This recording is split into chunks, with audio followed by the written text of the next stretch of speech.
Yayat mulai mendengar suara gemuruh. Lah di sini yang membuat Yayat bingung. Yayat ini mendengar suara gemuruh air. Yang padahal ini goanya di tebing batu. Air dari mana coba? Makhluk yang begitu menyeramkan, dengan tubuh kurus seperti hanya tulang berbalut kulit. Rambut kepalanya gimbal kasar. Kuku-kukunya panjang dan runcing. Kepala bagian depannya botak, jadi rambut gimbal panjangnya ini yang begitu kusut cuman di pinggiran kepala. Begitu asik menikmati dan memakan sesaji di hadapan Yayat.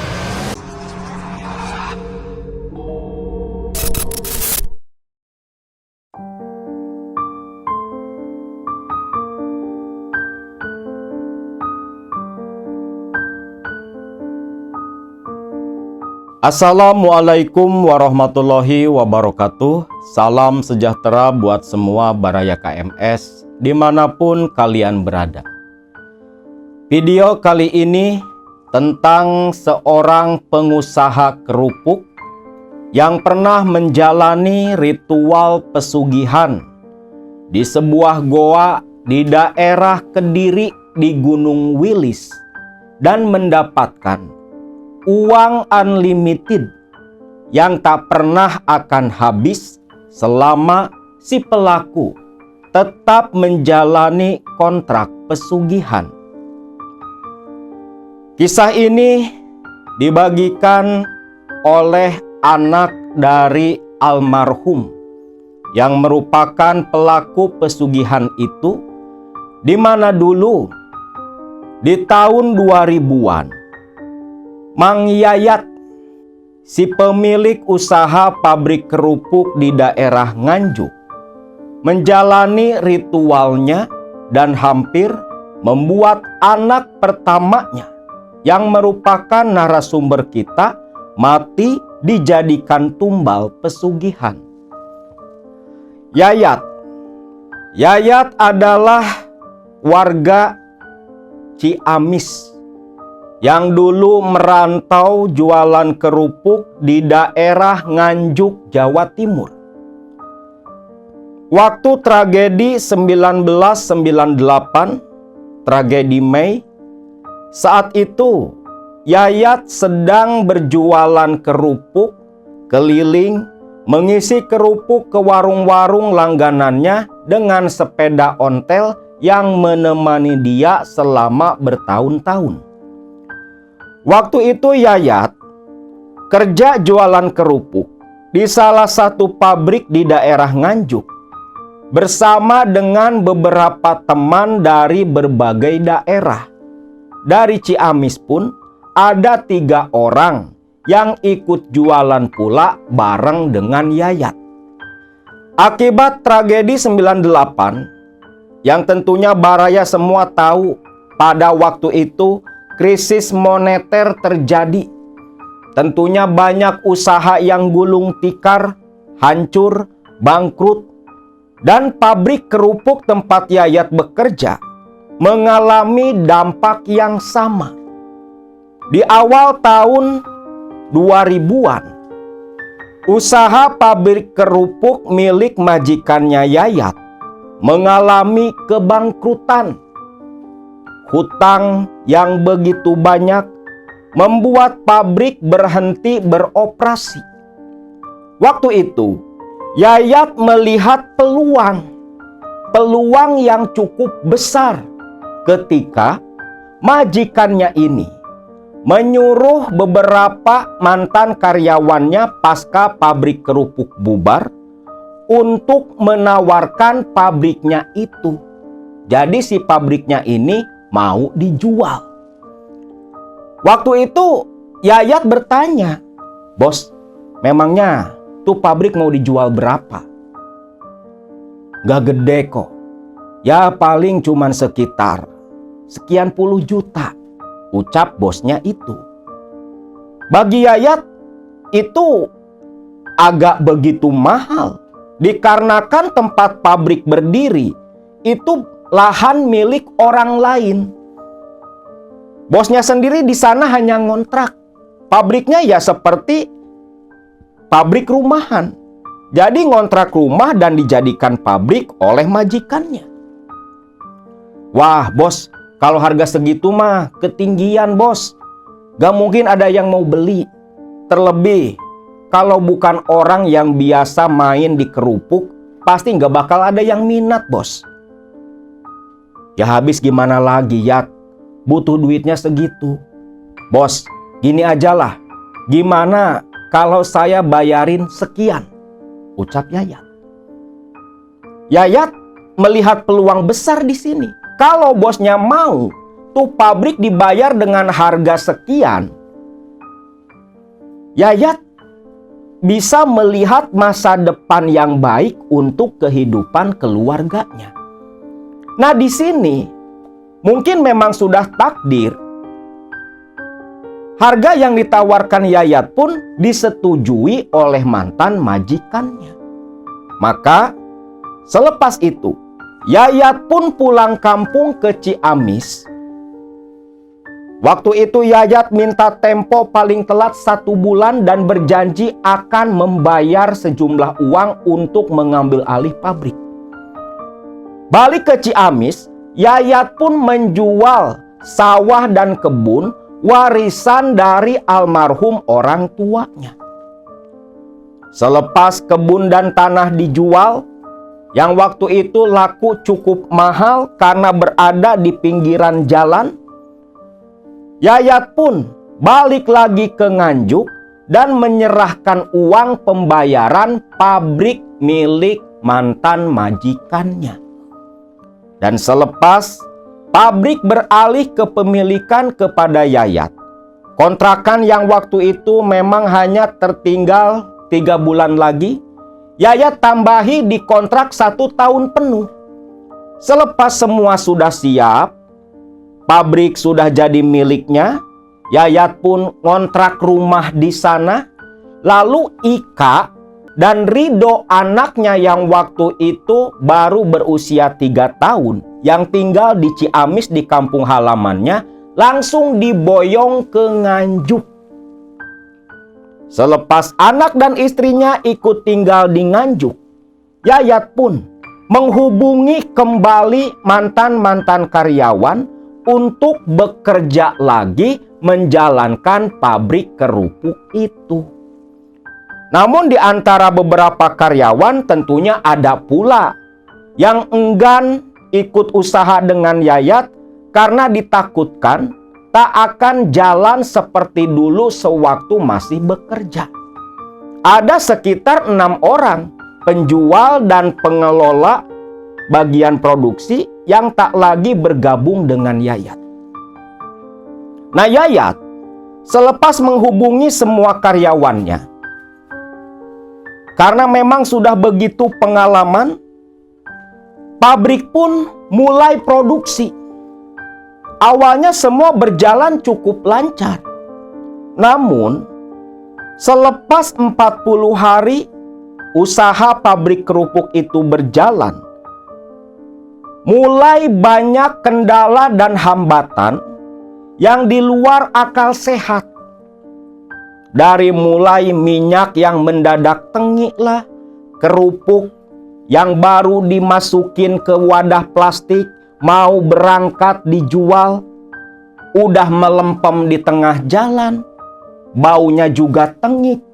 Yayat pun sadar ini ada yang tak beres dengan usaha kerupuknya.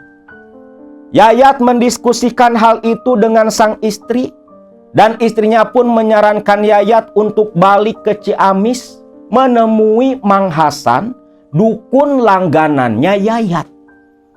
Yayat ini memang sedari dulu begitu percaya dengan hal-hal yang bersifat mistis, begitu percaya dengan dukun. Bahkan dalam usaha apapun, Yayat ini menggantungkan ke dukun. Nah, di Ciamis, Yayat ini punya dukun langganan, namanya Mang Hasan. Waktu dulu merantau di Nganjuk, Yayat pun sempat dibekali seperti ajimat dan sejenisnya untuk kelancaran usahanya. Ingat, Mang Hasan selepas disarankan sang istri, Yayat pun langsung ke Ciamis sendiri menemui Mang Hasan dukunnya itu. Singkat cerita, tiba di Ciamis langsung mendatangi rumah Mang Hasan. Di sini Yayat tentunya basa-basi bertegur sapa dan sejenisnya. Lantas Yayat ceritakan apa yang terjadi di pabrik kerupuk yang baru 40 hari beroperasi. Itu Mang, pabrik yang dulu tempat saya kerja, itu kan sekarang sudah jadi milik saya Mang. Sudah 40 hari berjalan, tapi banyak hal aneh yang terjadi Mang. Hal aneh gimana ya? Ya itu loh Mang. Masa minyak baru beli dari pasar, ketika dibuka bleknya, itu langsung bau tengik. Awalnya mungkin itu minyak yang udah kadaluarsa Mang. Tapi tak sangka, sengaja beli baru, malah dicek dulu waktu di pasar. Begitu datang ke pabrik, jadi tengik semua. Kerupuk aja Mang, kerupuk baru digoreng nih sekarang, dibawa sama pedagang. Masa di tengah jalan langsung melempem. Baunya bau tengik kayak kerupuk yang udah lama. BS semua Mang. Padahal awal-awal semua lancar, gak ada masalah Mang. Di sini Mang Hasan pun terdiam. Lantas dia pun memejamkan mata sambil menundukkan kepala, seperti yang sedang menerawang. Lantas tak lama Mang Hasan mengatakan, "Yat, pabrikmu itu tak normal." Tak normal? Tak normal gimana? Di pabrik itu ada kiriman guna-guna dari saingan usaha. Loh, saya kan baru Mang. Buka pabriknya juga belum ada 2 bulan, baru 40 hari. Saingan usaha dari mana? Ya, kalau yang Mamang lihat, ini sebenarnya sudah lama terjadi. Ini kiriman guna-guna dari musuh mantan pemilik pabrik sebelumnya. Coba kamu ingat-ingat, sebelum pabrik itu bangkrut, apa yang terjadi? Tanya Mang Hasan. Yayat pun terdiam, mencoba mengingat kejadian beberapa tahun silam, pasca tragedi Mei 98. Bentar-bentar Mang, kalau ndak salah, dulu kata yang kerja di pabrik, yang goreng kerupuk, yang bikin adonan, itu katanya memang sering ada hal aneh Mang. Cuma saya kan nggak tahu, soalnya datang ke pabrik cuma ngambil kerupuk doang. Saya kan kerjanya jualan Mang. Nah itu ya, dari dulu sebenarnya guna-guna ini sudah ada. Makanya majikan kamu sampai bangkrut. Kalau Mamang tak salah, di pabrik kerupuk itu ada yang menebar tanah kuburan. Yang tentunya usaha apapun, kalau ditebari tanah kuburan yang sudah diolah oleh dukun, tempat usaha itu lambat laun pasti akan hancur. Dan ini ya, kalau tak diselesaikan, kamu pun akan bernasib sama seperti mantan majikanmu. Terkejut Yayat di sini. Akhirnya Yayat pun minta tolong ke Mang Hasan untuk mengurus pabrik kerupuknya itu. Mang Hasan pun menyanggupi, lantas meminta Yayat untuk membeli sarana ritual. Yang waktu itu Mang Hasan minta dibelikan apel jin. Nah di sini Yayat kan nggak tahu apel jin bentuknya kayak apa, belinya juga di mana. Akhirnya Yayat minta Mang Hasan untuk menyediakan itu semua. Yang waktu itu Mang Hasan minta uang sekitar 1,5 juta. Karena katanya harga apel jin ini sekitar 1.300.000. Dan yang 200 untuk ongkos Mang Hasan berangkat ke Cirebon. Karena yang ada itu cuma di daerah Cirebon, kata si Mang Hasan ini. Yayat pun setuju. Uang 1,5 juta langsung diserahkan ke Mang Hasan. Dan esoknya Mang Hasan berangkat ke Cirebon untuk beli apel jin. Lalu lusa kemudian mereka berdua lantas berangkat bersama-sama ke Nganjuk untuk melakukan ritual pembersihan. Nah, tentunya di sini selain Yayat minta agar pabrik dibersihkan dari pengaruh guna-guna, Yayat pun sekalian meminta ke Mang Hasan agar usaha pabrik kerupuknya ini lancar. Dalam arti minta penglarisan. Hasan pun ya setuju. Berangkatlah nih Mang Hasan dan Yayat langsung ke Nganjuk. Tiba di daerah Nganjuk, istirahat sekejap. Hasan minta diantar ke lokasi pabrik yang memang agak jauh dari rumah yang dikontrak Yayat serta istrinya. Waktu itu kegiatan produksi di pabrik masih berjalan, gak dihentikan. Ya walau kerupuk jadi BS semua, produksi tetap jalan. Nah, ketika tiba di pabrik sore hari waktu itu, Hasan lantas langsung ngecek masuk ke dalam. Pabrik memang terlihat begitu redup, terlihat anyep, poek kalau kata orang Sunda. Hasan pun hanya mangguk-mangguk kepala, lantas menunjuk ke sudut pabrik yang waktu itu disaksikan oleh Yayat. Yat, di sudut pabrik itulah ada sesuatu yang ditanam oleh jin kiriman si dukun itu. Dan di bagian depan pabrik, disitulah tanah kuburan ditebarkan. Waduh, lantas gimana, Mang? Yat, malam ini kita akan melakukan ritual pembersihan. Dan Mamang minta, tolong carikan 3 buah degan ijo serta 3 butir telur bebek yang sudah busuk. Telur bebek busuk, maksudnya telur bebek cacing calang. Nah, itu. Buat apa, Mang? Sudahlah, pokoknya kau carikan saja. Itu untuk keperluan pagar gaib pabrikmu ini. Soalnya kalau nggak dipasang pagar gaib, percuma ya. Nanti kiriman guna-guna bakal balik lagi.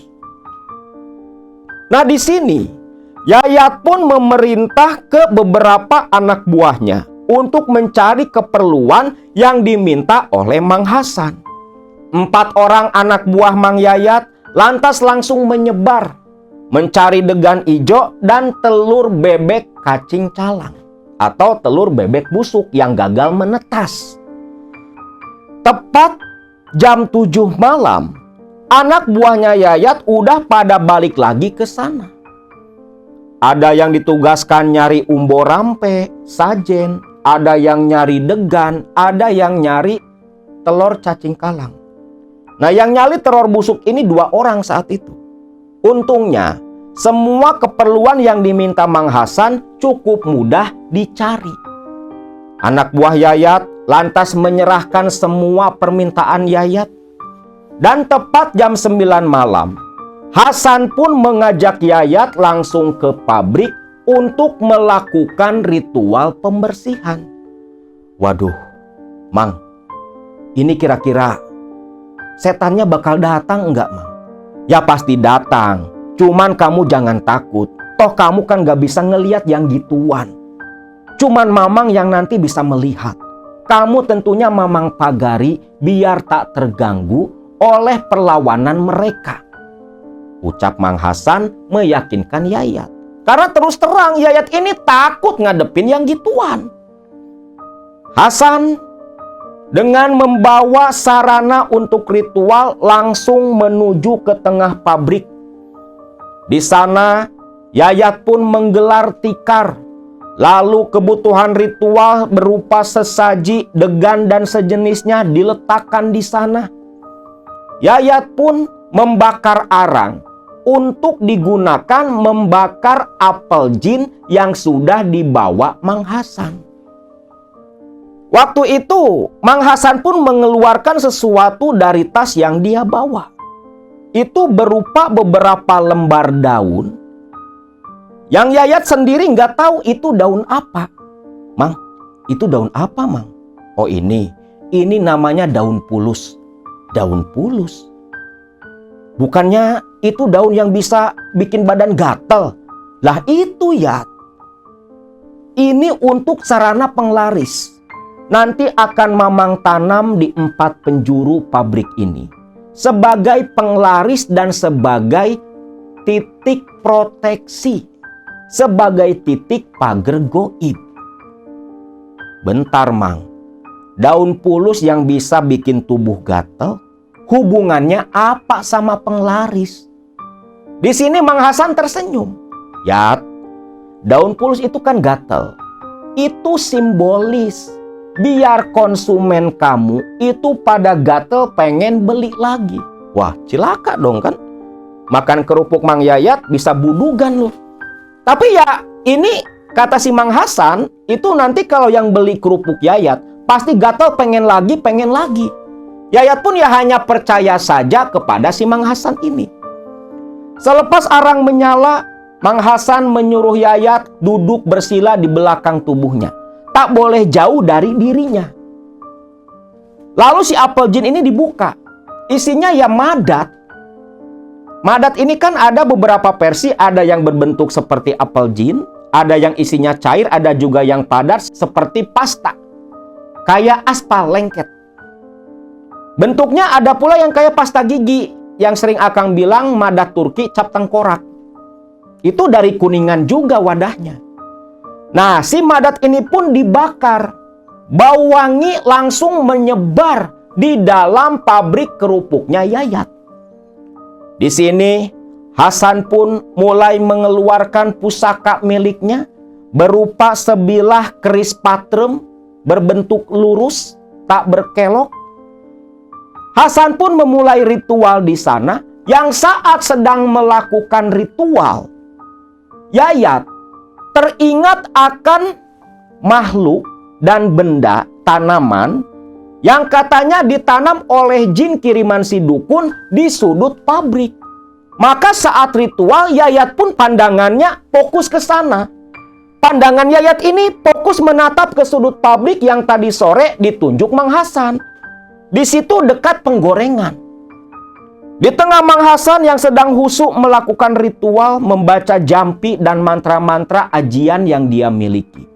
Yayat menatap terus ke sudut penggorengan yang begitu gelap. Di situ, Yayat melihat ada 2 titik merah seperti cahaya. Bentuknya kayak mata. Menatap tajam ke arah Yayat dan Mang Hasan. Bulu kuduk Yayat lantas meremang. Dia makin mepet mendekat ke punggung Mang Hasan karena begitu ketakutan. Yayat yakin 2 cahaya itu pasti mata dari makhluk kiriman si dukun. Mang Hasan menyadari kalau makhluk itu muncul. Lantas, Mang Hasan langsung berdiri. Dengan tangan kanan menghunus sebilah keris. Dia pun menoleh ke Yayat. Yat, kau tunggu di sini. Pejamkan mata saja, biar tak melihat apapun, ucap si Mang Hasan. Yayat pun menurut. Dia langsung menundukkan kepala, mata dia pejamkan rapat-rapat. Keringat udah membanjir di tubuh Yayat. Lantas Mang Hasan sambil terus membaca-baca sesuatu, berjalan mendekat ke sudut pabrik tempat penggorengan. Nah, ketika Yayat mendengar suara langkah kaki Mang Hasan, terdengar Mang Hasan ini membentak. Yang bentakannya itu terasa seperti menggetarkan udara di dalam pabrik. Yang tak lama disambut suara geraman yang begitu menakutkan. Yayat paham si Mang Hasan sedang bertempur menghadapi makhluk jin kiriman. Suasana semakin mencekam di dalam pabrik. Bahkan atap seng pabrik kerupuk itu terdengar seperti yang dilempari sesuatu. Brang breng brong, brang breng brong. Begitu ramai. Seolah itu adalah bukti pertarungan antara Mang Hasan dengan jin kiriman dukun yang mengirim guna-guna ke pabrik itu. Namun lambat laun, suara-suara itu perlahan mulai reda sampai sirna tak terdengar lagi. Dan terdengar suara deru napas Mang Hasan seperti yang begitu kelelahan berjalan melangkah mendekat kembali ke arah Yayat. Yayat masih menundukkan kepala, tak berani membuka mata. Mang Hasan duduk kembali bersila di depan Yayat, membakar kembali madat, membaca-baca lagi sesuatu sampai akhirnya Hasan membangunkan Yayat. Yat, bangun. Iya, gimana Mang? Sudah selesai. Sekarang bantu Mamang untuk menanam benda-benda ini, ucap Mang Hasan. Yayat pun langsung mencari linggis. Ketemu linggis di tempat penyimpanan alat-alat di dalam pabrik. Lalu keluar pabrik dengan Mang Hasan menggali lubang di 4 sudut bangunan di bagian luar. Nah, yang ditanam di dalam setiap lubang itu berupa daun pulus, lalu sepotong bambu kuning, 1 ruas, ada pula madat dan kembang. Tentunya ketika lubang selesai digali, benda-benda tadi dimasukkan ke dalam oleh Mang Hasan. Lalu Mang Hasan membaca doa-doa dan memerintah Yayat untuk menimbun kembali lubang galian. Hal itu terus diulangi sampai 4 sudut selesai dipasangi.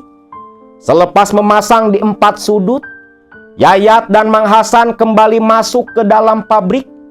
Lalu di tengah-tengah pabrik, Yayat pun disuruh menggali lubang cukup dalam sekitar 1 siku lengan.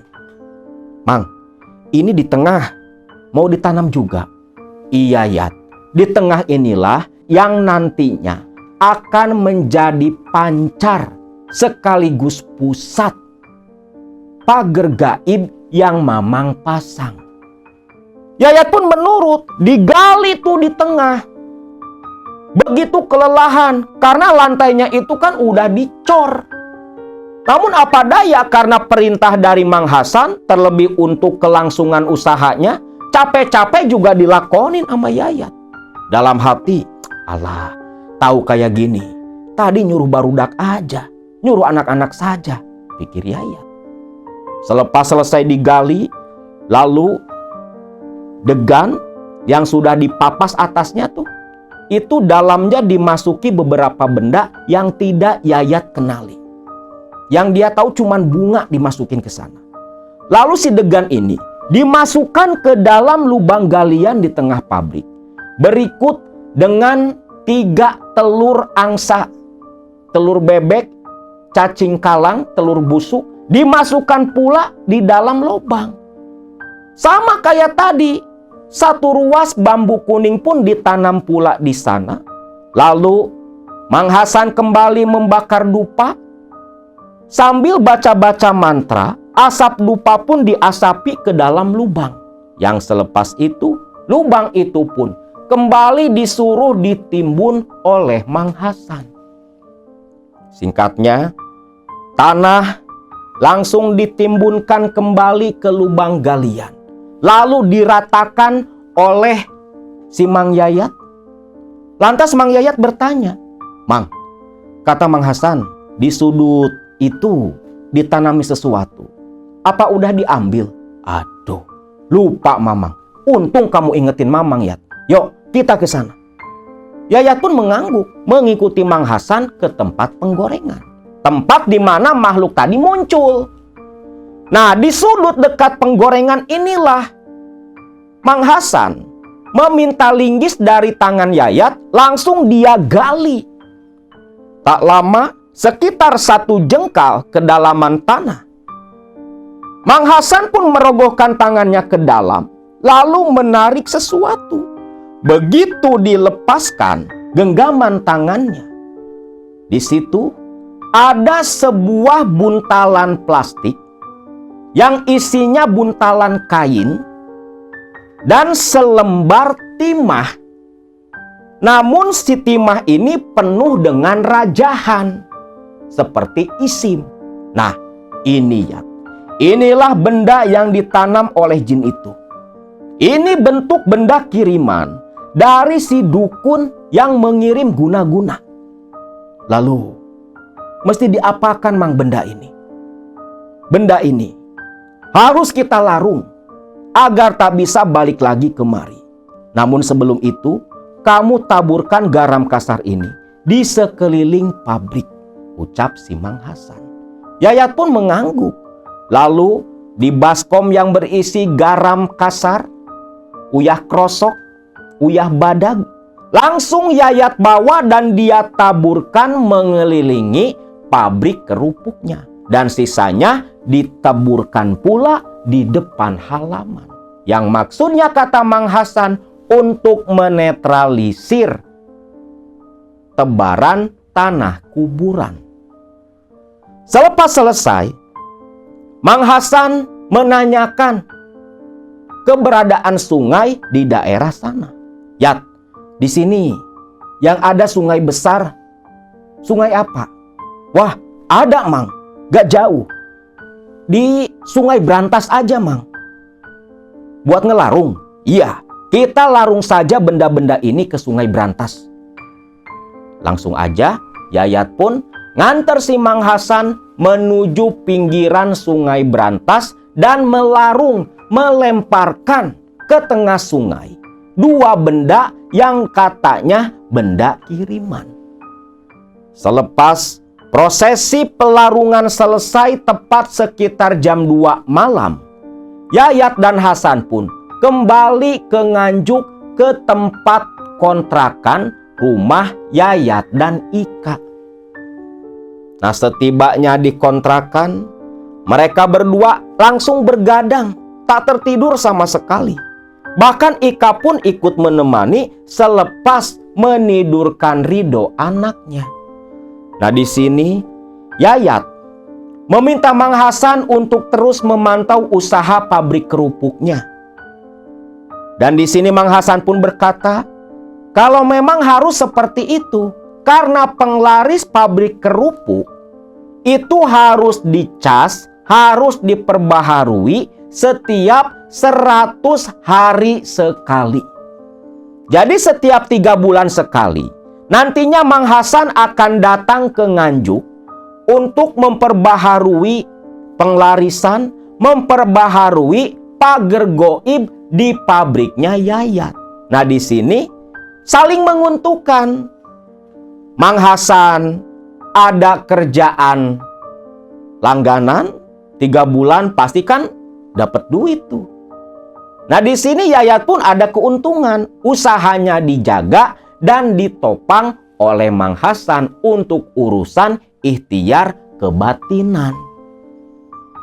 Maka selepas 2 hari Mang Hasan di Nganjuk menyelesaikan semua pekerjaan di sana, Mang Hasan pun pamitan pulang balik kembali ke Ciamis.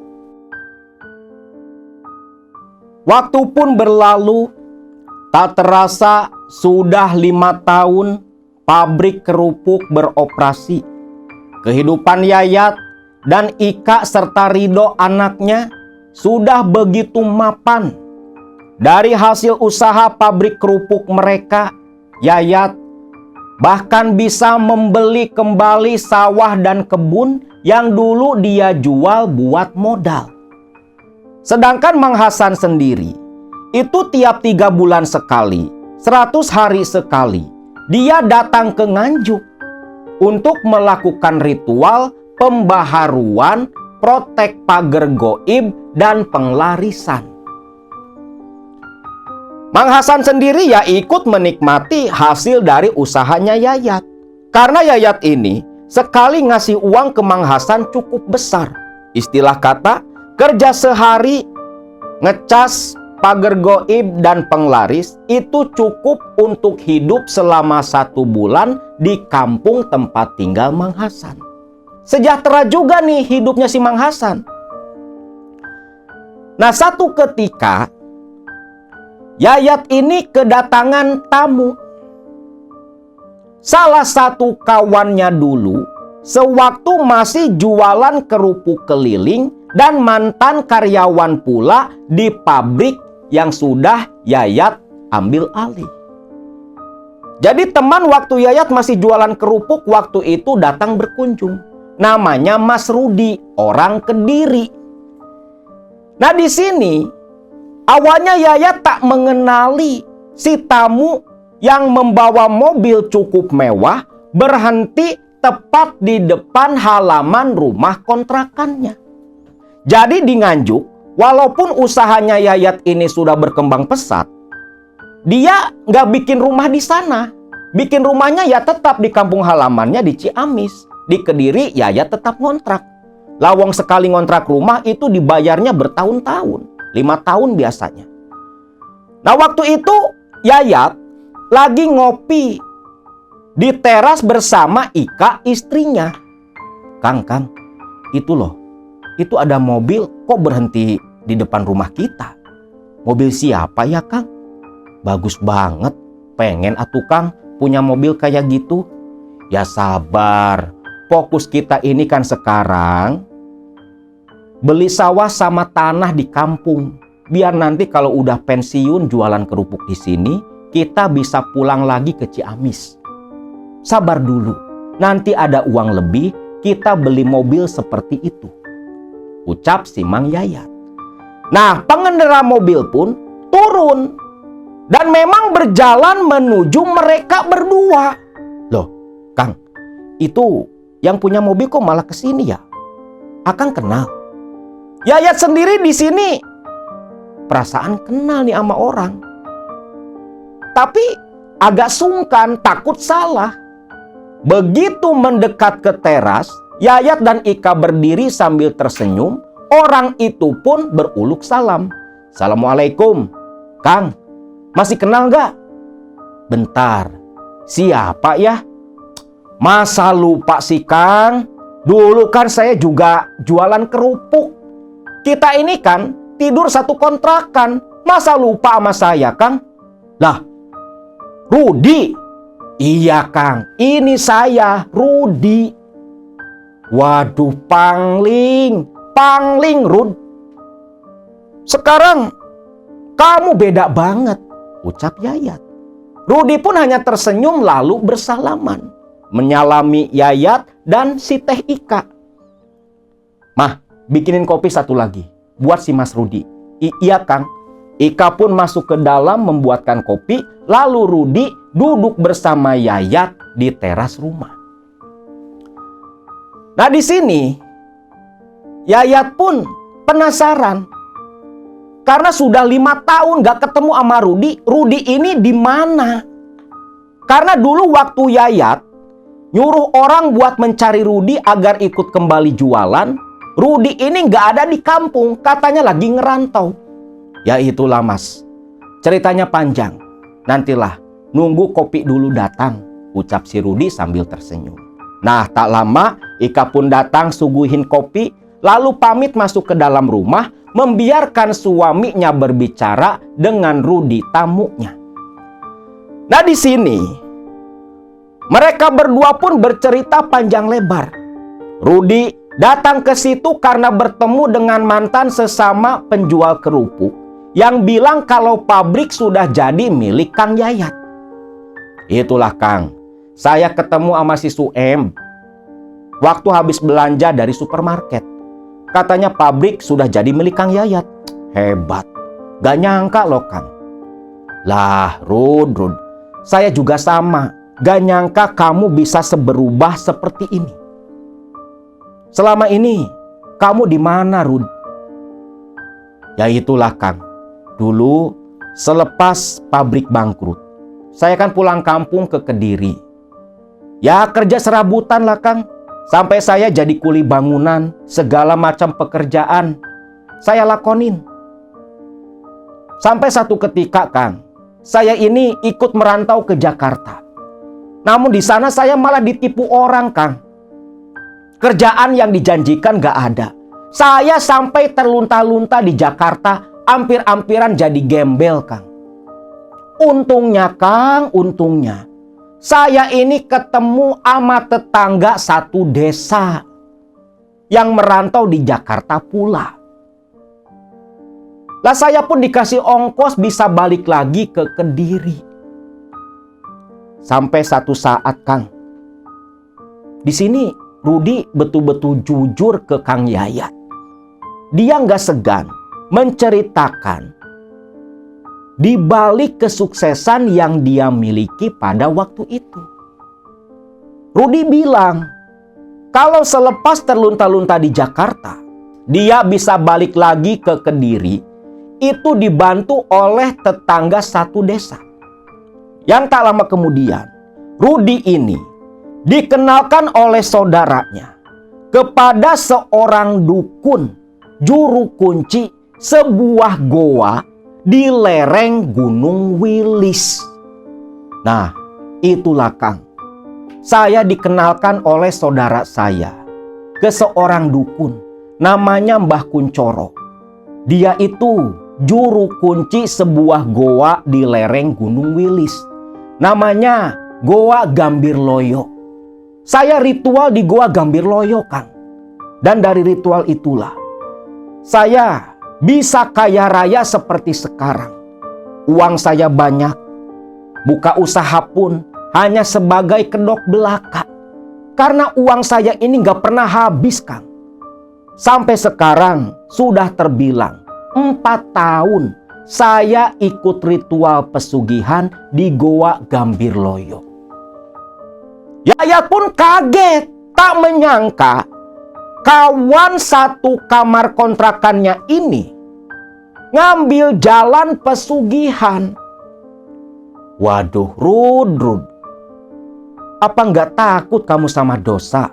Alah, Kang, kalau kita takut yang namanya dosa, nggak bakal bisa makan, Kang. Apalagi zaman sekarang loh, Kang. Kalau kerja biasa ya, orang-orang kayak saya, yo kapan kayaknya? Rud, bukannya pesugihan itu pakai tumbal. Lah ini, Kang, pesugihan di Goa Gambir Loyo itu aman, Kang, gak pakai tumbal. Wong tumbalnya cuma kambing, Kang. Sesuai dengan perjanjian yang kita sanggupi saja. Ya istilah kata, Kang, kita jual kambing ke jin, ke setan, lah kita timbal baliknya ya dapat harta kekayaan, dapat uang. Di sini si Rudi bilang kalau waktu pertama kali ritual di Goa Gambir Loyo itu dapat duit 2 dus penuh. Tentunya Yayat begitu tertarik dengan cara instan mendapatkan uang banyak seperti yang sudah dilakukan oleh Rudi. Nah, garis besarnya kayak gitulah, Kang. Kalau misalnya Kang Yayat mau nih ngikutin jejak langkah saya, nanti Kang Yayat ya tinggal datang ke rumah lah. Kebetulan sekarang ini saya sedang menjalani ritual yang keempat. Ucap Rudi menutup pembicaraan pada waktu itu. Yang tak lama Rudi pun menuliskan alamat tempat tinggalnya di secari kertas. Dia serahkan ke Mang Yayat. Yayat pun berjanji satu saat nanti akan datang main silaturahmi ke rumahnya Rudi. Selepas itu Rudi pun pamitan pulang. Cuman sebelum pulang ini Rudi berpesan kalau mau datang ke rumah, datang saja di hari Minggu. Karena hari Minggu Rudi full di rumah gak kemana-mana. Nah, selepas Rudi pergi pamitan pulang, Yayat pun hanya duduk termenung memikirkan apa yang sudah Rudi ceritakan.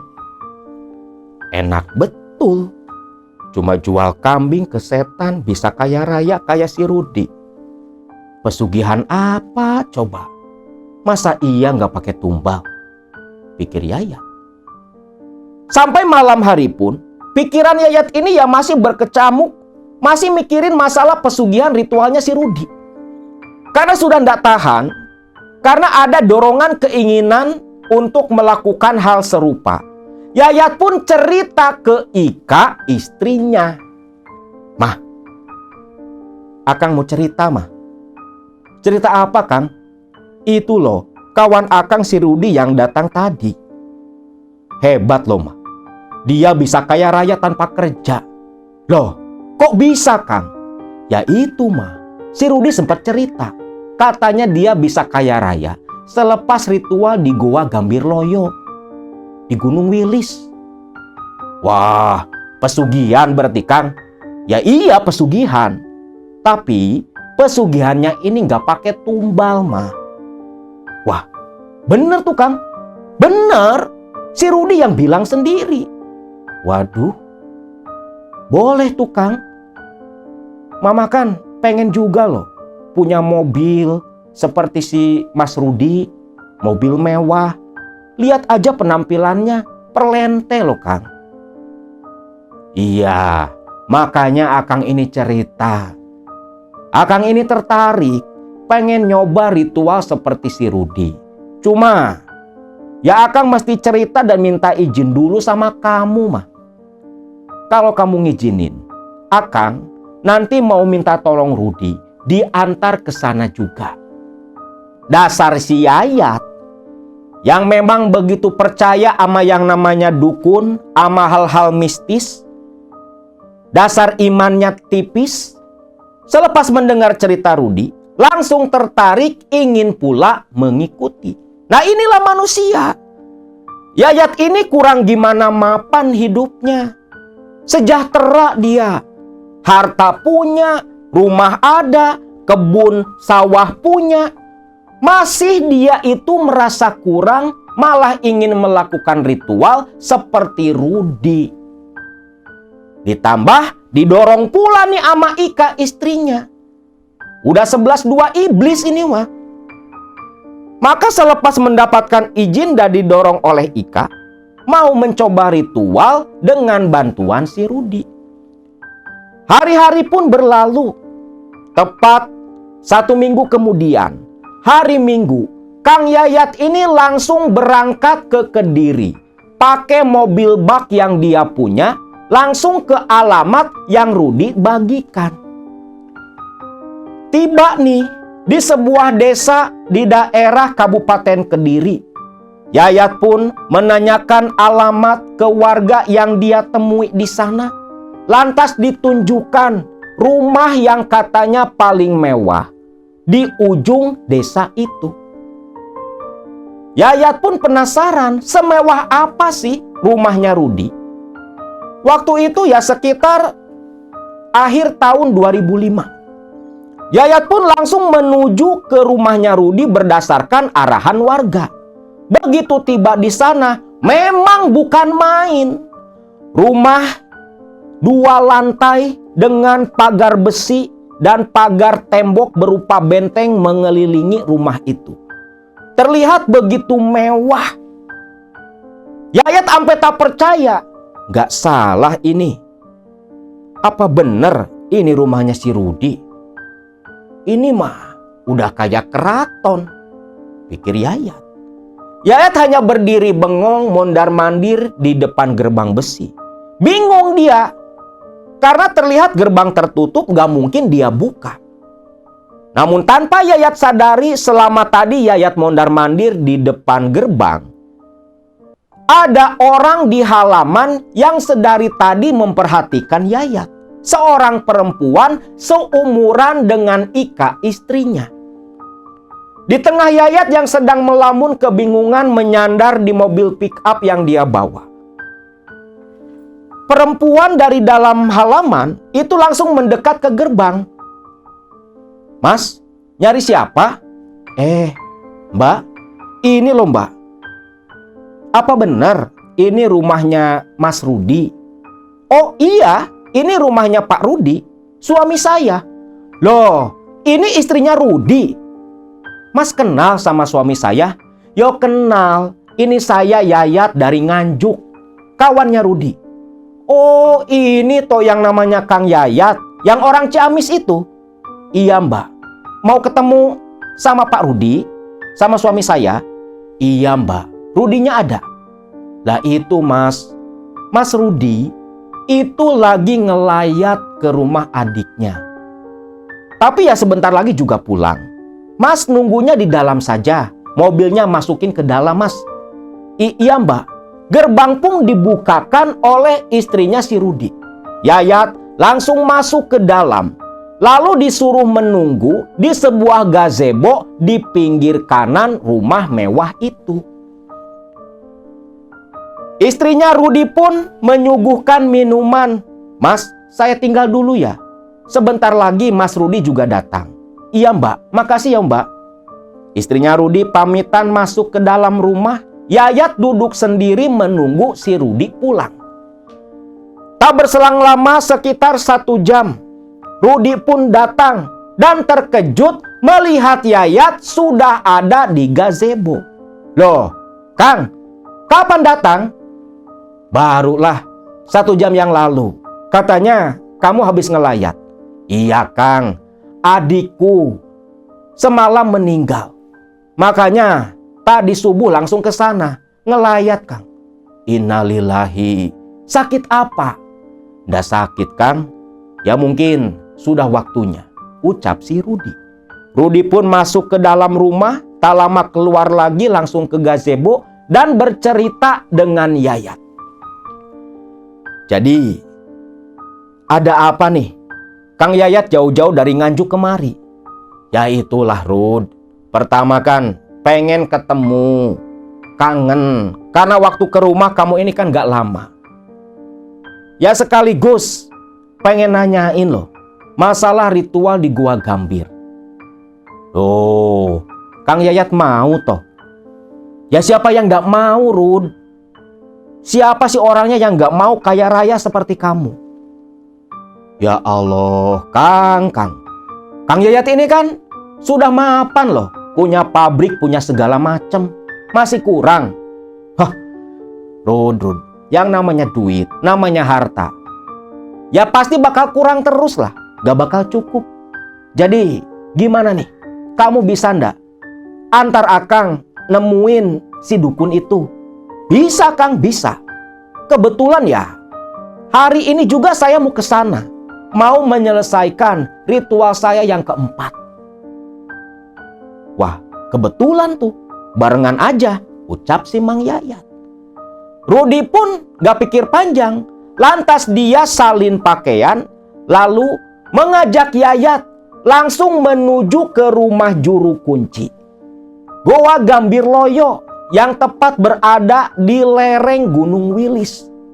Untuk mengantar Yayat melakukan ritual seperti yang sudah dijalani Rudi selama 4 tahun lamanya. Singkat cerita, Yayat dan Rudi pun menggunakan mobil Rudi langsung meluncur ke rumah si juru kunci. Goa Gambir Loyo, sebuah goa yang dianggap goa keramat, yang konon katanya menurut beberapa praktisi spiritual, Goa Gambir Loyo ini itu adalah gerbang Bang Goib. Di sana konon katanya orang-orang yang memang cocok dan sefrekuensi dengan penghuni Goa Gambir Loyo. Penghuni Goa Gambir Loyo ini akan memberikan harta kekayaan kepada orang yang datang ke sana apabila si orang itu menyanggupi semua ritual dan perjanjian yang akan disodorkan. Dan katanya setiap peziarah itu berbeda-beda. Ada yang disuruh sembelih sapi lah, ada yang disuruh sembelih kambing ataupun kebo. Itu tergantung si calon pemuja dan sosok yang akan mereka puja. Goa Gambir Loyo ini terletak di sebuah desa yang bernama Desa Tarokan, Kecamatan Tarokan, Kabupaten Kediri, Jawa Timur. Ada 3 juru kunci yang terkenal sebagai juru kunci Goa Gambir Loyo dan tinggal di desa yang berbeda. Ada yang tinggal di Tarokan, yang sebut saja namanya Mas Kuncoro, dan juru kunci Mas Kuncoro inilah yang membantu ritualnya si Rudi. Lalu ada pula yang tinggal di desa Magersari dan desa Wates. Ada 3 juru kunci, tergantung mau yang mana yang akan dimintai tolong untuk mengantar ritual ke sana. Goa Gambir sendiri itu lokasinya berada di sebuah tebing. Jadi untuk mencapai Goa Gambir Loyo itu harus menaiki tebing itu. Hampir mirip seperti goa yang ada di Alas Purwo.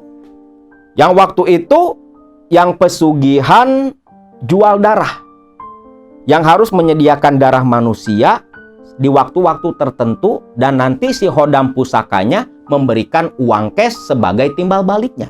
Ceritanya sudah akan tayangkan ya beberapa waktu lalu. Bisa ditonton lagi lah. Nah, ini guanya pun sama. Hampir sama persis seperti Goa Mayangkoro di Alas Purwo. Jadi lokasi goa ini di tengah tebing. Jalanannya ya tentunya terjal. Dulu aja itu si Mang Yayat, kata narasumber kita, anaknya, itu waktu dulu naik ke goanya itu naik tangga bambu darurat, yang kalau patah tinggal berpegangan aja, bergelantungan ke akar-akar pepohonan. Udah kayak monyet naiknya.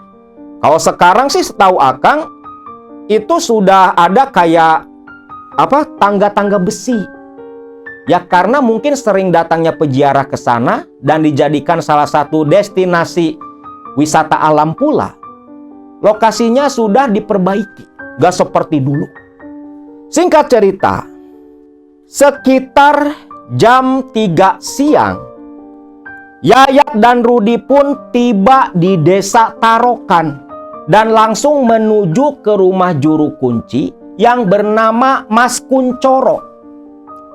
Sampai di rumah Mas Kuncoro, yang kebetulan waktu itu sedang ada di rumah, Rudi pun bersalaman lantas memperkenalkan Yayat sebagai salah satu sahabatnya yang mau ikut melakukan ritual pula di Goa Gambir Loyo. Yayat pun bersalaman dengan juru kunci serta istrinya. Nah, di sini ketika masuk ke dalam rumah, duduk, disuguhi minuman ala kadarnya, si Mas Kuncoro ini nanya ke Rudi, "Rud, gimana? Apa sudah selesai?" "Alhamdulillah Mbah, sudah selesai. Tinggal menyempurnakan saja." "Syukur. Duitnya sudah datang?" "Sudah Mbah, sudah ada yang mengantarkan." "Bagus, bagus. Berarti hanya tinggal penyempurnaan saja." "Iya Mas, ya seperti tahun kemarin Mas. Korbannya pun ya masih satu darah," ucap si Rudi. Nah, di sini Yayat nggak terlalu paham apa inti pembicaraan mereka berdua. Namun sepertinya itu berkaitan dengan pesugihan yang dijalani oleh Rudi. "Nah, ini sahabat saya, Kang Yayat, mau ritual juga Mas." "Oh bisa, bisa. Yang penting harus ada sarana syarat-syarat ritualnya." Yayat pun bertanya, "Apa aja?" Nah, di antaranya si juru kunci ini menyebutkan seperti dupa, kemenyan, umbo rampe, sajen, dan sejenisnya. "Kira-kira berapa semuanya ya Pak?" tanya Yayat. "Kalau semuanya di total itu sekitar 1,5 juta. Kalau mau sekarang juga bisa saya belikan. Dan nanti malam kita sama-sama berangkat ke Goa Gambir Loyo untuk melakukan ritual." Lah, di sini si Mang Yayat karena memang sudah persiapan dari rumah, duit tentunya bawa cukup banyak. Karena pasti ngeluarin duit nih. Uang 1,5 juta itu langsung diserahkan ke Mas Kuncoro. Dan detik itu pula Mas Kuncoro dengan istrinya langsung pergi, katanya mau belanja keperluan ritual. Entah kemana, Yayat pun gak peduli. Yang penting malam itu dia bisa langsung ritual di Goa Gambirloyo. 1 jam kemudian, Mas Kunchoro dan istrinya sudah pulang lagi ke rumah. Lantas Mas Kunchoro berkata, "Kang Yayat dan kamu Rudi, nanti jam 6 sore kita berangkat sama-sama ke Goa Gambirloyo. Malam ini juga kita langsung ritual yang pertama khususnya untuk Kang Yayat." "Iya Pak," ucap Kang Yayat menyetujui. Singkatnya, jam 6 maghrib saat orang muslim sedang melakukan sholat berjamaah, Yayat yang memang orang muslim juga nih sama si Rudi, itu malah ikut juru kunci menuju Goa Gambirloyo untuk melakukan ritual pesugihan. Perjalanan dari Desa Tarokan ke Goa Gambirloyo itu sekitar 3 kilometer, ditempuh berjalan kaki. Kepayahan Yayat ini. Jalan kaki begitu jauh, masuk hutan, pesawahan, pegunungan, masuk ke area Gunung Wilis katanya. Hampir 3 jam lebih perjalanan mereka tempuh. Dikarenakan ya Yayat yang minta beberapa kali istirahat di tengah perjalanan. Kalau Rudi ya sepertinya sudah terbiasa. Karena kan bilangnya juga udah keempat kalinya ritual di sana. Nah singkatnya tibalah nih di tebing Goa Gambirloyo. Di lereng Gunung Wilis. Nah di situ ada anak tangga terbuat dari bambu. Yayat beserta mereka berdua naik berurutan ke atas. Yang pertama naik itu Rudi, lalu diikuti oleh Yayat dan si Mas Kunchoro paling terakhir. Jalanannya pun ketika sampai di atas itu ya hanya jalanan kecil yang cukup untuk 1 orang. Kepeleset, jatuh, mati. Mereka betul-betul berhati-hati. Namun ketika tiba di mulut Goa Gambirloyo, di situ sudah ada seperti bangunan darurat terbuat dari bambu dan terpal, seperti tempat untuk beristirahat. Lah di sini si juru kunci mengatakan, "Sekarang kalian berdua harus mandi dulu di sana," ucap Mas Kunchoro. Yang memang di dalam bangunan darurat itu ada ember tempat penampungan air yang ditampung dari tetesan-tetesan air di tebing Goa Gambirloyo. Di sini mandinya seperti mandi adus besar. Yayat langsung menanggalkan semua pakaiannya.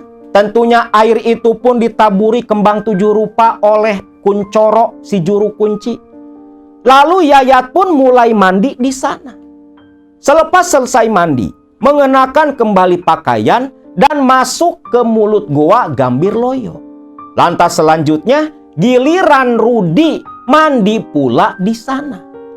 Nah selepas Rudi mandi, barulah Kunchoro pun mengajak mereka berdua masuk ke dalam Goa Gambirloyo untuk melakukan ritual. Sajen berupa umborampe kumplit dan sejenisnya, serta dupa yang merupakan syarat utama, langsung digelar ditata sedemikian rupa. Dupa dibakar, lantas di sini Kunchoro pun mulai merapalkan mantra-mantra dan sejenisnya. Ritual pun dimulai. Sedangkan Yayat dan Rudi hanya duduk bersila diam di belakang Kunchoro. Nah di sini ketika Yayat hanya duduk diam bersila sambil memejamkan mata di belakang Kunchoro, samar-samar di kejauhan Yayat ini mendengar suara alunan gamelan Jawa. Di sini Yayat heran karena lokasi mereka itu jauh kemana-mana. Di lereng gunung loh. Ke kampung terdekat aja, ke Desa Tarokan, itu jaraknya 3 kilometer. Lah di sini ada gamelan. Dari mana coba? Suara lantunan gamelan ini mengalun begitu indah. Awalnya sih samar, seperti suara yang merambat lewat udara, lewat angin. Namun makin lama, suara gamelan ini terdengar semakin jelas. Seolah Yayat dan Rudi bukan berada di dalam goa, tetapi seperti berada di pinggir panggung pertunjukan. Bahkan di sini Yayat mendengar suara riuh manusia yang bersorak-sorak seperti dalam acara tontonan. Namun Yayat sadar dia ini dalam goa. Lalu beraneka rupa wangi-wangian pun mulai tercium di hidung Yayat. Sampai akhirnya semua itu buyar. Dibuyarkan oleh suara Kunchoro yang mengakhiri ritual. Yayat dan Rudi dibangunkan. Sudah, nanti ngobrolnya di rumah saja. Kita langsung pulang. Loh, sudah Pak. Sudah. Untuk sekarang cuman ritual pembukaan saja. Yuk, kita pulang dulu. Ajak juru kunci. Mereka bertiga pun turun dari tebing goa Gambir Loyo, lalu kembali berjalan kaki ke rumah Mas Kunchoro. Tiba di rumah Kunchoro sekitar jam 3 dini hari. Di sini Kunchoro pun langsung bertanya ke Yayat. Kang Yayat, sewaktu tadi dalam goa, Kang Yayat sepertinya menemukan sesuatu. Coba ceritakan. Apa yang Kang Yayat temui atau yang Kang Yayat alami? Oh, gini loh Pak. Waktu tadi Pak Kunchoro ini lagi baca-baca mantra, saya Pak mendengar suara lantunan gamelan. Awalnya sih ya samar, tapi makin lama makin kenceng. Seolah kita semua ini lagi di tempat orang hajatan, bukan di dalam goa Pak. Dan tak lama juga saya mencium bau wangi-wangian. Itu pertanda apa ya Pak? Mendengar itu semua, Kunchoro pun tersenyum. Lalu Rudi menepuk lututnya Yayat. Dia berkata, Kang Yayat, bagus itu Kang. Saya juga dulu waktu pertama ritual seperti itu. Ya Mas, bagus kan Mas? Ya bagus. Memang betul bagus. Itu tandanya Kang Yayat diterima ritual di goa Gambir Loyo. Dan untuk selanjutnya, malam nanti Kang Yayat akan menjalani ritual yang sama. Cuma Kang Yayat harus tirakat sendiri di dalam goa. Saya paling nunggu di luar. Dan malam kedua ini, malam penentuan, berhasil atau tidak, diterima atau tidak, Kang Yayat melakukan pesugihan di Gambir Loyo. Iya, Kang Yayat, saya juga sama dulu seperti itu. Hari kedua, malam kedua, itu nanti tirakat di dalam gua. Cuma saya nggak bisa nemenin, ucap si Rudi. Lah, kamu mau kemana Rud? Mau pulang dulu Kang. Besok saya balik lagi kemari jemput Kang Yayat. Pak, nitip Kang Yayat ya. Tolong dibimbing sampai ritual selesai. Gampang Rud, gampang. Rudi pun pamitan. Tentunya sambil menyerahkan beberapa gepok uang kepada Kunchoro. Terdengar mobil Rudi sudah dihidupkan. Lalu melaju keluar dari halaman Kunchoro balik ke kota Kediri. Meninggalkan Kang Yayat di rumah Kunchoro untuk melakukan ritual tirakat di dalam goa di hari kedua ritual mereka. Waktu berlalu, di hari kedua seperti kemarin, jam 6 maghrib, Yayat dan Mas Kunchoro itu mereka berdua kembali berjalan kaki menuju ke goa Gambir Loyo. Singkatnya tiba di goa Gambir, Yayat kembali harus adus, mandi. Di tempat yang kemarin, mandi wajib di sana. Nah, selepas mandi wajib, kembali masuk ke dalam goa, menggelar sesaji lagi, dan ritual pun kembali dibuka oleh Mas Kunchoro. Selepas selesai ritual dibuka, Mas Kunchoro berpesan kepada Yayat, "Kang Yayat, nanti apapun yang Kang Yayat dengar, yang Kang Yayat lihat, jangan lari. Karena kalau Kang Yayat lari, ritual gagal. Jangan takut Kang, saya menunggu di mulut gua, di tempat kita mandi tadi." "Oh iya Mas, saya paham Mas. Doakan saja yo Mas, mudah-mudahan ritual saya lulus," ucap Yayat. Mas Kunchoro pun keluar. Nah, sepeninggalan Mas Kunchoro, Yayat kembali menyalakan beberapa batang dupa, dia tancapkan. Lantas duduk bersila bermunajat, memanggil penguasa Goa Gambirloyo agar berkenan hadir dan menjalin kontrak pesugihan dengan dirinya. Waktu berlalu, entah sudah jam berapa, suasana dalam goa begitu hening. Namun makin lama, Yayat mulai mendengar suara gemuruh. Lah di sini yang membuat Yayat bingung. Yayat ini mendengar suara gemuruh air, yang padahal ini goanya di tebing batu. Air dari mana coba? Gemuruh air semakin kencang. Tak lama, alunan gamelan yang kemarin malam Yayat dengar kembali muncul. Tak berselang lama, bukan bau wangi yang tercium di hidung Yayat, tetapi bau anyir, bau amis yang begitu menyengat sampai hampir membuat Yayat ini muntah. Bau itu semakin kuat sampai tak berselang lama, dari mulut gua terdengar suara langkah kaki perlahan seperti makhluk yang merangkak. Yayat di sini mulai ketakutan, tubuhnya mulai gemetar. Badannya basah kuyup oleh keringat karena hawa goa berubah menjadi begitu panas. Suara langkah itu terdengar jelas mendekat ke samping Yayat. Lah di sini, bau anyirnya itu semakin kuat.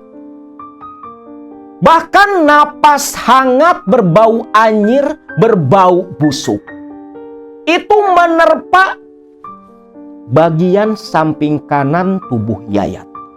Yayat seperti yang ditiup-tiup oleh makhluk yang tak kasat mata. Suara deru napas diiringi tak lama suara yang menggeram. Yayat sadar, makhluk penghuni Goa Gambir sudah datang dan tepat berada di samping tubuh Yayat. Yayat ini dikelilingi beberapa kali oleh makhluk yang entah seperti apa wujudnya. Yayat tak berani menatap, tak berani membayangkan. Sampai beberapa kali Yayat diputari, makhluk itu terdengar seperti yang sedang memakan sesuatu di depan Yayat. Nah di sini rasa takut bercampur penasaran. Yayat perlahan memicingkan mata. Begitu memicingkan mata, terkejut dia. Hampir tersentak lari. Namun dia menguatkan tubuh, menguatkan diri. Makhluk yang begitu menyeramkan, dengan tubuh kurus seperti hanya tulang berbalut kulit. Rambut kepalanya gimbal kasar. Kuku-kukunya panjang dan runcing. Kepala bagian depannya botak, jadi rambut gimbal panjangnya ini yang begitu kusut cuman di pinggiran kepala. Begitu asik menikmati dan memakan sesaji di hadapan Yayat. Ayam bakar dimakan begitu lahap. Nasi tumpeng pun sama. Sambil sesekali makhluk itu menyeringai meneteskan liur menatap ke arah Yayat yang hanya gemetar kembali menundukkan kepala. Sampai tak berselang lama, sesaji habis dimakan. Makhluk itu bersendawa mengeluarkan aroma yang begitu busuk. Lantas makhluk itu kembali mengendus-ngendus ke tubuh Yayat. Lalu menyeringai, tertawa.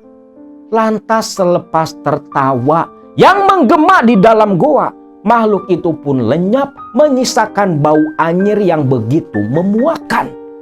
Yang tak lama kemudian, sosok Mas Kuncoro si juru kunci masuk ke dalam membangunkan Yayat. Yayat dibangunkan, terkejut, dia menoleh. Mas Kuncoro tersenyum lantas berkata dengan suara berbisik, "Ritual lulus, kita pulang," ucap Kuncoro. Mereka berdua pun keluar dari goa, yang ketika keluar ternyata berbarengan dengan azan subuh di kejauhan.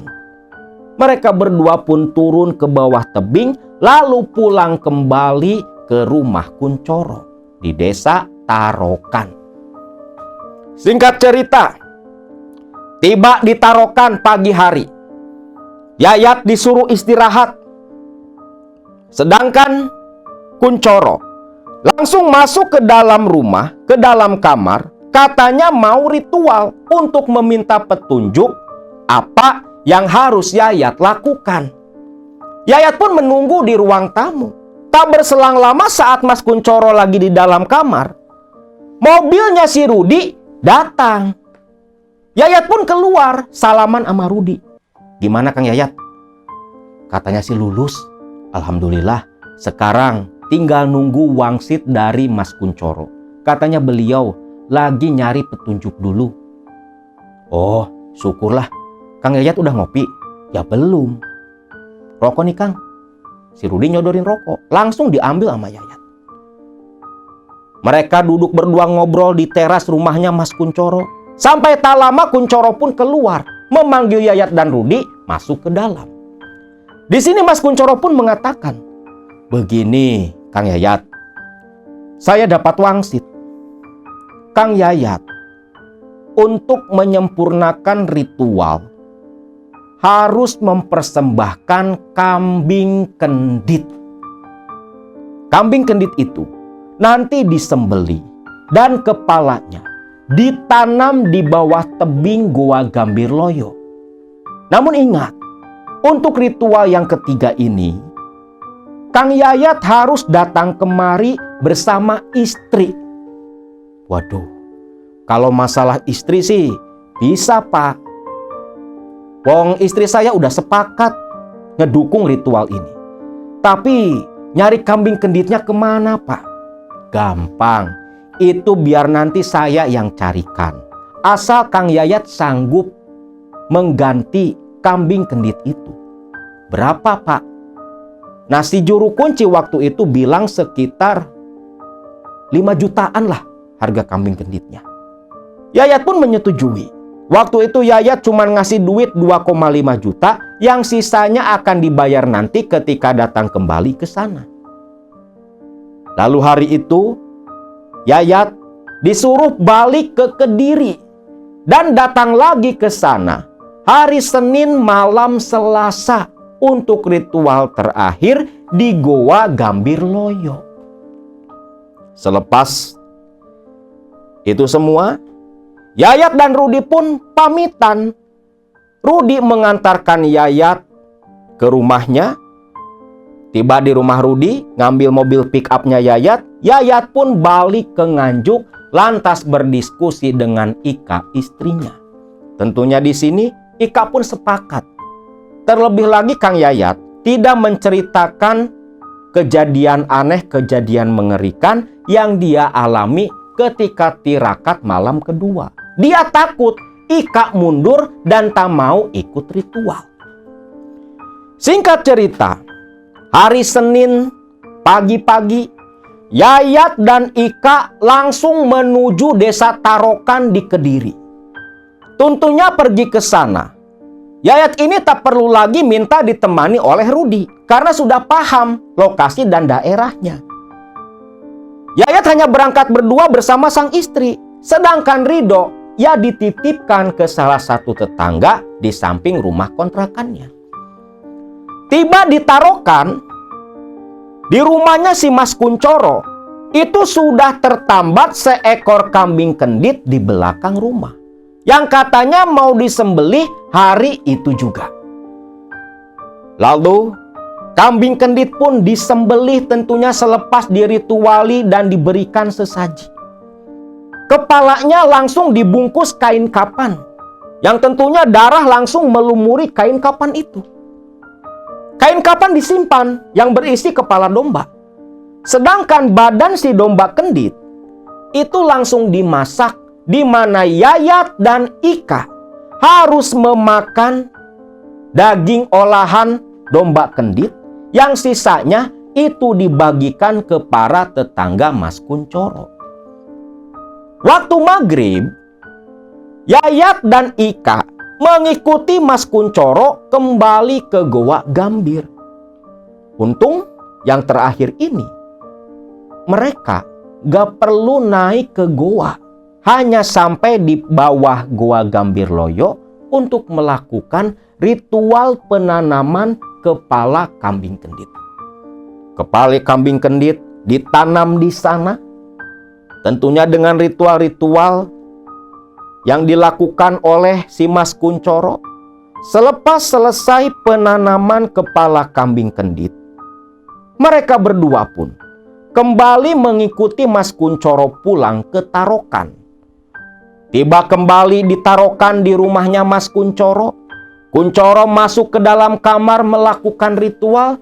Yang tak lama, Kunchoro keluar membawa sebuah kotak kayu. "Gimana, Pak?" tanya Yayat. "Semua sudah selesai. Kotak kayu ini kalian bawa pulang." "Ini isinya apa, Pak?" "Itu isinya uang. Dan akan terus bertambah selama kalian di perjalanan. Namun ingat, uang itu belum boleh digunakan sampai 40 hari ke depan. Dan setiap malam Jumat, kotak kayu ini harus diberi sesaji dan dibakarkan dupa. Baru selepas 40 hari nanti, uang ini sudah sempurna dan bisa kalian gunakan. Ingat, walau kalian ambil semua uang di dalam kotak kayu ini, uang akan kembali penuh mengisi kotak kayu. Uang kalian tak akan pernah habis walau diambil semua setiap hari," ucap Kunchoro. Di sini Yayat dan Ika agak ragu dalam hati. Namun Mas Kunchoro meyakinkan bisa dibuktikan ketika mereka nanti pulang kembali ke Kediri. Tinggal dibuka saja kotak kayu itu. Singkat cerita, mereka berdua pun langsung disuruh pulang oleh Mas Kunchoro dan tak diperbolehkan mampir kemanapun sebelum tiba di rumah mereka. Yang tentunya kotak kayu itu harus diletakkan di kamar terpisah dan jangan dimasuki siapapun, termasuk anak mereka. Singkatnya nih, mereka berdua langsung jalan balik ke Kediri. Kotak kayu itu dipeluk oleh Ika.